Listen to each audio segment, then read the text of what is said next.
हल्द्वानी से एक video social media पर वायरल हो रहा है और ये एक एक्सीडेंट का वीडियो है जो कि लखनऊ से नैनीताल आने वाले नेशनल हाईवे नंबर 109 का है। यहाँ गोरा पड़ाव के पास एक गलत तरीके से चल रहा बाइक सवार तेज रफ्तार कार से टकरा गया। हादसे का ये वीडियो बहुत डरावना है। इस हादसे में कार सवार गंभीर रूप से घायल भी हो गया है और इनका अस्पताल में इलाज चल रहा है।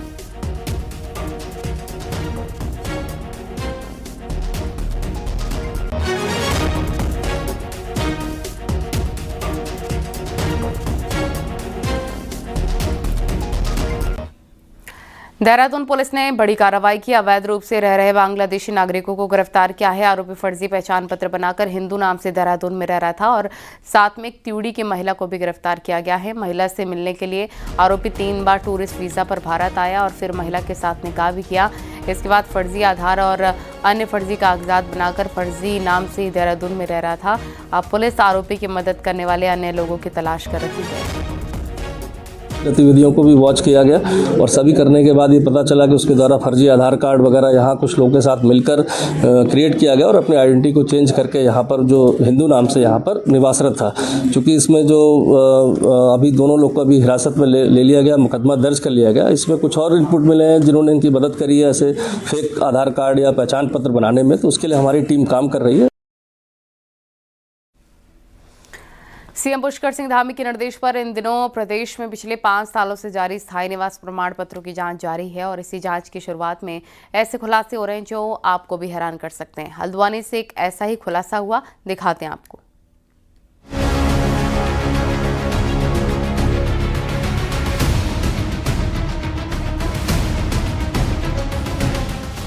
कुमाऊं के सबसे बड़े शहर हल्द्वानी का डेमोग्राफिक अंदाज तेजी से बदल रहा है और इस डेमोग्राफी बदलने में सबसे बड़ा हाथ है उन जालसाजों का जो बाहरी राज्यों से आए लोगों के साथ मिलकर तिकड़म कर रहे हैं और खुद को देवभूमि का स्थायी निवासी बताने के लिए फर्जी सर्टिफिकेट बना रहे हैं। हल्द्वानी के एसडीएम ने अभी 1200 सर्टिफिकेट की जांच शुरू की है, जिसमें 150 की जांच पूरी हो चुकी है और इनमें से 48 फर्जी पाए गए हैं, जिन्हें एसडीएम ने तुरंत ही कैंसिल कर दिया। सभी की जांच की जा रही है। अभी वर्तमान में 1200 से अधिक प्रमाण पत्र जांच के दायरे में जिनकी जांच की जा रही है, उसमें से 150 से अधिक प्रमाण पत्रों की जांच कर ली गई है, जिसमें 48 के करीब ऐसे प्रमाण पत्र की जांच में ये पाया कि जो उनके अभिलेख उनके द्वारा संलग्न किए गए हैं वो पूर्ण नहीं है, या अभिलेखों में कोई कमी है, या विवरण में कोई कमी है, या आवेदकों के द्वारा जो उसमें सूचना दी गई है वो स्पष्ट नहीं है। ऐसे सभी प्रमाण पत्रों को निरस्त करने की कार्रवाई की जा रही है। हालांकि जिन लोगों के सर्टिफिकेट कैंसिल हुए हैं उनके पास एडीएम के पास जाकर अपील का मौका होगा, लेकिन वहां उन्हें दस्तावेजों के साथ मजबूत सबूत पेश करने होंगे। दूसरी तरफ इस मामले का खुलासा करने वाले कुमाऊं कमिश्नर दीपक रावत भी सारी जांचों को मॉनिटर कर रहे हैं ताकि दूध का दूध और पानी का पानी हो सके।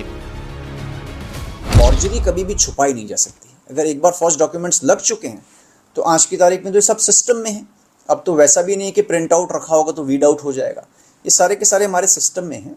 ये सब वहाँ से निकल आएंगे तो इनकी हम पड़ताल करेंगे और इसमें जो भी पाया जाता है गुनहगार है उनके विरुद्ध एफआईआर होगी और बाकी जो कार्रवाई कानूनी है वो की जाएगी और सर्टिफिकेट्स तो खैर रद्द होंगे। दरअसल जालसाजों ने स्थायी निवास प्रमाण पत्र बनाने के लिए फर्जी दस्तावेजों का इस्तेमाल किया। कहीं आधार नंबर गायब है तो कहीं फोन नंबर गायब, किसी की फैमिली हिस्ट्री ही गायब है तो कहीं बिजली और पानी के बिलों में फर्जी तरीके से बदलाव कर इस्तेमाल किया गया है। साफ है उत्तराखंड में फर्जी प्रमाण पत्र बनाने वाला सक्रिय गिरोह अब साफ काम कर रहा है, जिसकी मंशा चुपके से प्रदेश में खतरनाक डेमोग्राफिक बदलाव करना है। ऐसे में सरकार की चिंता बढ़ गई है।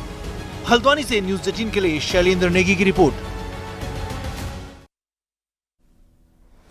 सीएम पुष्कर सिंह धामी रुड़की जीवन दीप आश्रम पहुंचे और इस दौरान उन्होंने आश्रम में चल रहे विशाल धार्मिक और सामाजिक कार्यक्रम में शिरकत की है। वहीं कार्यक्रम में मुख्यमंत्री की पत्नी गीता धामी मौजूद रहीं। संत समाज ने उनका स्वागत किया। सीएम धामी और उनकी पत्नी गीता धामी ने आश्रम परिसर में विधि विधान के साथ हवन पूजन किया और राज्य की शांति, समृद्धि और जन कल्याण की कामना की। संतों ने मुख्यमंत्री को आशीर्वाद देते हुए प्रदेश की उन्नति के लिए शुभकामनाएं भी दी। कार्यक्रम में 1100 कन्याओं का पूजन किया गया है। मुख्यमंत्री ने कन्याओं की तिलक लगाकर उपहार देकर स्वागत किया। आश्रम में 5 कन्याओं के सामूहिक विवाह संपन्न हुए। इनमें मुख्यमंत्री ने वर वधुओं को आशीर्वाद दिया। साथ ही आश्रम में बने सभागार के लोकार्पण के साथ ईदगाह चौक पर बना गेट का उद्घाटन किया और चौक का नाम शहीद द्वार के नाम करने की घोषणा की। इसी प्रकार से हरिपुर कालसी में हम हरिपुर तीर्थ मनाने जा रहे हैं। हरिद्वार और ऋषिकेश में गंगा कॉरिडोर और टनकपुर माँ शारदा के तट पर पूर्णागिरी के धाम पर शारदा कॉरिडोर का भी निर्माण हम करा रहे हैं। मानसखंड और केदारखंड के सभी मंदिरों का नवनिर्माण पुनर्निर्माण के काम हमारे तेजी से चल रहे हैं। ऐसे अनेक जो धार्मिक हमारी विरासत है, हमारे धार्मिक स्थान हैं, उन सभी को सजाने का, संवारने का, उनको फिर से पुनर्स्थापित करने का, नए रूप में लाने का निरंतर कार्य हमारा माननीय प्रधानमंत्री जी की प्रेरणा से। देहरादून में उपनल कर्मचारियों का आंदोलन 12वें दिन पहुंच गया है, लेकिन अब इस आंदोलन में नया मोड़ भी आ गया है। बेरोजगार महासंघ ने उपनल कर्मियों की मांगों पर सवाल उठाते हुए उनके नियमितीकरण का विरोध शुरू कर दिया है। देखिए रिपोर्ट।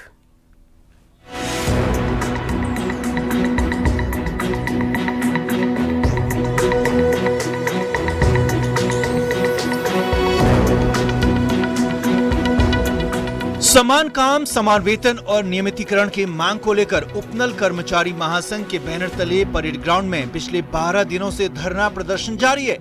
लेकिन शुक्रवार को बेरोजगार महासंघ ने उपनल कर्मचारियों की मांग को नाजायज ठहराते हुए कहा कि अगर 22,000 कर्मचारियों को नियमित किया गया तो राज्य के अन्य बेरोजगारों का क्या होगा। यानी एक तरह से साफ साफ विरोध कर दिया।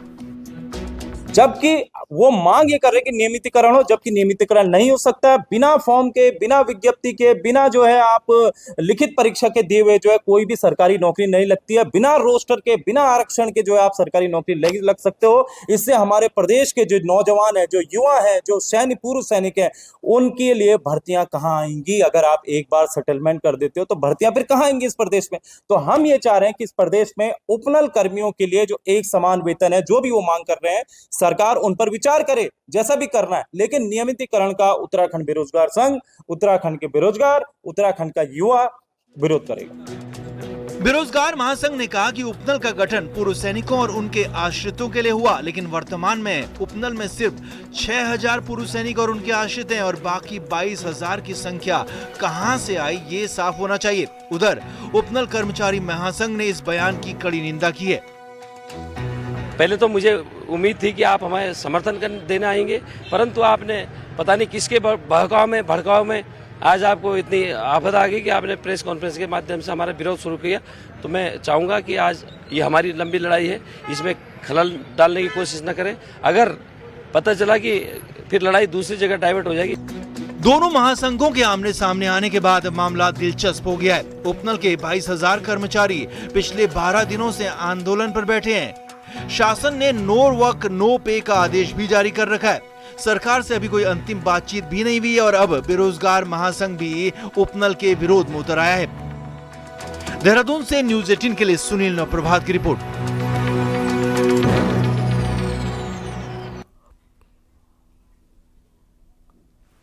प्रदेश में भालू और गुलदार के आतंक की गूंज शुक्रवार को राजधानी देहरादून में भी सुनाई दी है और कांग्रेस प्रदेश अध्यक्ष गणेश गोदियाल के नेतृत्व में बड़ी संख्या में कांग्रेसियों ने फॉरेस्ट मुख्यालय पर प्रदर्शन किया। इस दौरान प्रदर्शनकारियों की पुलिस के साथ झड़प हुई। फॉरेस्ट मुख्यालय के अंदर प्रदर्शनकारियों को घुसने से पुलिस ने रोका है। इसी को लेकर विवाद हुआ और खासा हंगामा हुआ। गणेश गोदियाल का कहना है कि प्रदेश में आए दिन लोग जंगली जानवरों के हमले में मारे जा रहे हैं, लेकिन विभाग कोई ठोस कदम नहीं उठा रहा। उन्होंने कहा है कि वन विभाग को इसके लिए कार्य योजना बनानी चाहिए। कि सरकार को इस वन्य जीव और मानव जीव संघर्ष को रोकने के लिए प्रयास करने चाहिए। और मैंने कहा कि ये 2 तरह के प्रयास हो सकते हैं। ऐसा नहीं कि मैं सबसे ज्यादा ज्ञाता हूँ, मेरे से भी ज्ञाता हो सकते हैं उनके मंत्री हों, मेरे से भी ज्ञाता हो सकता है कि उनके विभाग के अधिकारी हों, लेकिन उन ज्ञाताओं की इच्छा शक्ति दिख नहीं रही है। उन ज्ञाताओं की इच्छा शक्ति जगे, इसलिए हमने ये प्रयास किया। और मैंने 2 जो राय दी, इससे बेहतर राय और भी उनके पास हो सकती है। जो मुख्य राय हमारी है वो ये है कि एक विस्तृत कार्य योजना बननी चाहिए, जिसमें एक तात्कालिक प्रभाव वाले कदम और दूसरे दीर्घकालिक प्रभाव के कदम उसमें शामिल होने चाहिए। कोटद्वार पहुंचे गढ़वाल सांसद अनिल बलूनी ने बढ़ते मानव वन्य जीव संघर्ष पर चिंता जताई है और बलूनी ने कहा कि उन्होंने पीसीसीएफ को इन मामलों को गंभीरता से लेने के लिए कहा है। साथ ही बलूनी ने कहा ऐसे गुलदार और भालुओं को पकड़ा जाए और अगर ज़रूरत पड़े तो इनको मारने के भी आदेश दिए जाएं, जिससे कि लोगों को राहत मिल सके। हमारे पौड़ी जनपद में आप लोगों ने सुना होगा कि भालू से एक हमारी बहन का बड़ा घायल करके गया है। इसी प्रकार लगातार गुलदार के हमले भी हो रहे हैं। हम लोगों ने जो वन विभाग है उनके जो पीसीसीएफ उनको कहा है कि भई इसको देखिए किस तरह से अगर कुछ जंगली जानवर जो मैन ईटर होते लग रहे हैं या मैन ईटर हो रहे हैं उनको तुरंत पकड़ा जाए, आवश्यकता पड़ी जाए तो उनको मारा जाए, लेकिन किसी भी कीमत पे जिस प्रकार से हानि हो रही है उस हानि को रोका जाए। और हमें पूरा विश्वास है कि विभाग जल्दी से इस पर कठोर कदम भी उठाएगा। हम लोग लगातार इसको मॉनिटर कर रहे हैं। उत्तराखंड में भालू के लगातार बढ़ते हमले पर वन विभाग ने भी बयान दिया है और चीफ वाइल्ड लाइफ वार्डन का कहना है कि भालू के शीत निद्रा में नहीं जाना इसका बड़ा कारण है। वहीं पर भालू की संख्या भी राज्य में काफ़ी बढ़ गई है। उन्होंने सभी डिवीजन के डीएफओ को प्रभावित इलाकों में सोलर लाइट्स लगाने और पेट्रोलिंग बढ़ाने के निर्देश दिए। इस साल अब तक भालू के हमले में 5 लोगों की मौत हो चुकी है, जबकि 69 लोग घायल हैं। पिछले 6 सालों में मौतों का ये सबसे बड़ा आंकड़ा है। हर साल बिफोर हाइबरनेशन वो दिक्कत करता है, तो इस वजह से ही हमारे लिए चैलेंज आ रहा है। और ऊपर से आपका जो हिमालयन भालू है वो वेजिटेरियन नहीं है, वो ओमनीवोरस है। वो हाँ, वो माने मांस भी खा सकता है और फल और जो हमारा धान गेहूँ इत्यादि भी खा सकता है। पौड़ी में खिड़सू इलाके के कोटी गांव में गुलदार के हमले में महिला की मौत हो गई। बताया जा रहा है कि महिला घास लेने जंगल गई थी, जहां गुलदार ने महिला पर हमला कर दिया। इसमें उसकी मौत हो गई है। महिला की मौत के बाद ग्रामीणों ने वन विभाग के खिलाफ गुस्सा जताया। वन विभाग गुलदार को पकड़ने के लिए पिंजरा लगाने की बात कह रहा है। गुलदार के हमले में महिला की मौत के बाद पूरे इलाके में दहशत का माहौल है।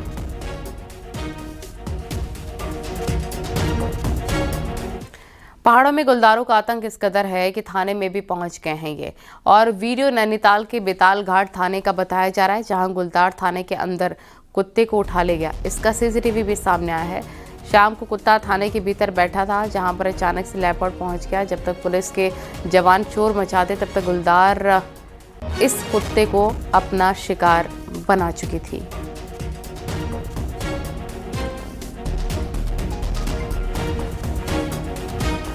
उधम सिंह नगर के काशीपुर में बाजपुर रोड स्थित द्रोणा सागर टीले पर लगाए गए पिंजरे में शुक्रवार सुबह एक गुलदार कैद हो गया है। सूचना मिलती वन विभाग की टीम मौके पर पहुंची। तेंदुए को सुरक्षित पकड़कर पतरामपुर के पास फाटे रेंज के जंगल में छोड़ा है। गुलदार के पकड़े जाने से आसपास के लोगों ने राहत की सांस ली है।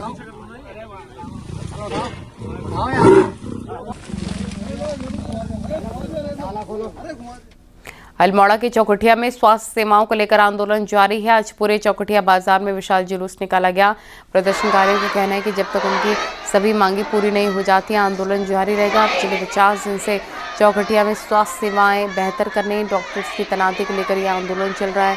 हालांकि सरकार की तरफ से कई घोषणाएं की गई हैं, लेकिन आंदोलनकारियों का कहना है जब तक धरातल पर असर नहीं दिखेगा आंदोलन यूं ही चलता रहेगा।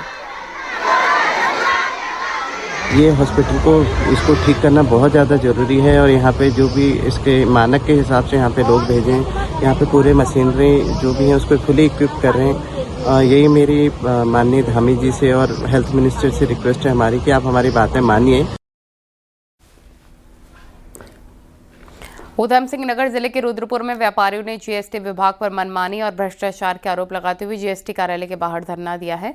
व्यापारियों का कहना है कि देश भर में जीएसटी उत्सव मनाया जा रहा है, जबकि रुद्रपुर के व्यापारी अधिकारियों की परेशानी से जूझ रहे हैं। उन्होंने चेतावनी दी कि यदि दोषी अधिकारियों पर जल्द कार्रवाई नहीं हुई तो वे उग्र आंदोलन करेंगे। विभाग ने आश्वासन दिया कि मामला उच्च अधिकारियों तक पहुंचा दिया गया है और अब जल्द बैठक करके समाधान निकाला जाएगा।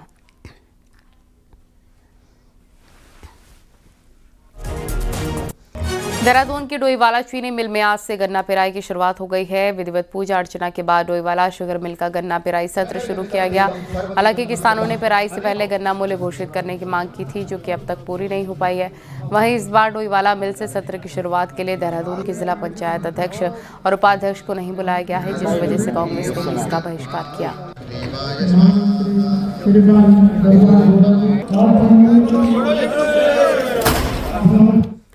द्वितीय केदार श्री मदमहेश्वर में उत्सव डोली 18 नवंबर को कपाट बंद होने के बाद विभिन्न पड़ावों से होते हुए आज शीतकालीन गद्दी स्थल श्री ओंकारेश्वर मंदिर ऊखीमठ पहुंची। हजारों भक्तों ने डोली का भव्य स्वागत किया है। रावल भीमाशंकर लिंग ने पूजा अर्चना कर सोने का छत्र चढ़ाया है। सेना के बैंड और पारंपरिक विद्या यंत्रों की मंगल धुनों के बीच फूल वर्षा हुई है और अब 6 माह तक भगवान मदमहेश्वर की पूजा श्री ओंकारेश्वर मंदिर में होगी। जय घोष से पूरा वातावरण भक्तिमय हो गया है।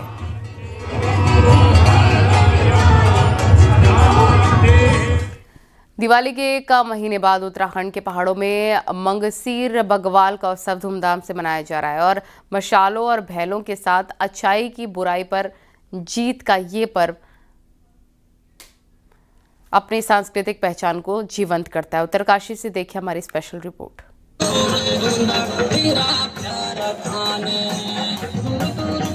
उत्तरकाशी में मंगसीर बग्वाल की रौनक देखते ही बन रही है। गंगा घाटी से लेकर यमुना घाटी तक ग्रामीण देर रात तक मशाल और भैलों के साथ झूमते नजर आ रहे हैं।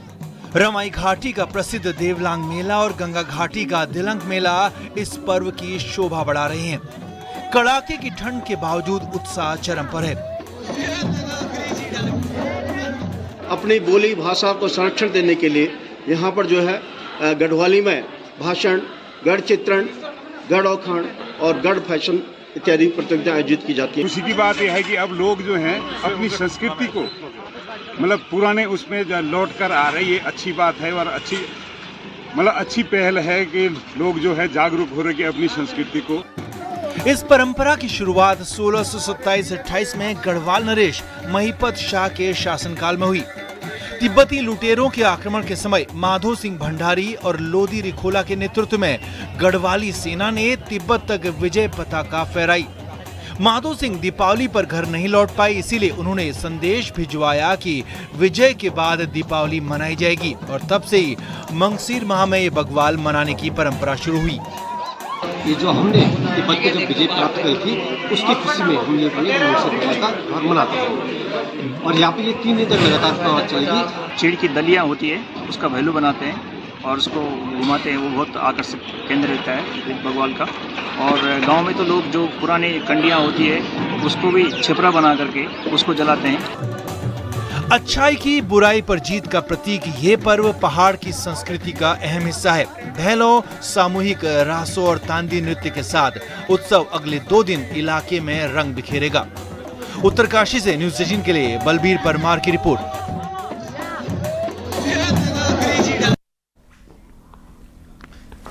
जौनसार बावर के 200 से ज्यादा गांवों में पौराणिक बूढ़ी दिवाली का जश्न शुरू हो गया है। जहां पूरे देश में दिवाली मनाई जाती है, उसके ठीक 1 महीने बाद जनजातीय क्षेत्र जौनसार बावर में दिवाली मनाने की परंपरा है। पूरे 5 दिन तक ये जश्न चलता है। तस्वीरों में देख सकते हैं कैसे ग्रामीण हाथों में जलती मशालें लेकर नाचते गाते हुए लोक नृत्य और पारंपरिक ढोल दमाओं के साथ पर्व मना रहे हैं।